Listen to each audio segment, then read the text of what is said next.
একদিন রাতে হরিণ দেখল আকাশের চাঁদ তার শিঙে আলো ফেলছে।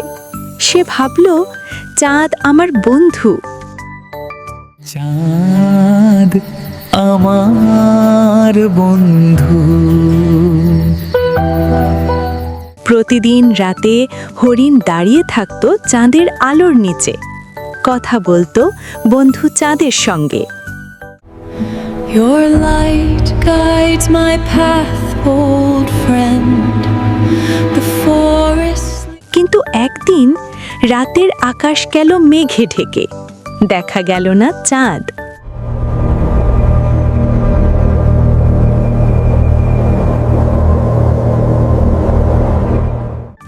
বন্ধু চাঁদকে দেখতে না পেয়ে হরিণ দুঃখ পেল। কিন্তু তার শিং চাঁদের আলোয় আবার ঝলমল করে উঠল।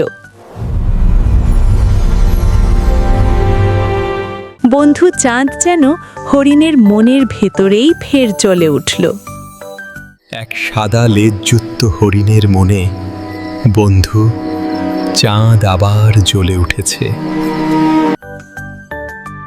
এই গল্প থেকে শিখলাম, আলো বাইরে নয়, নিজের ভিতরেই লুকিয়ে থাকে।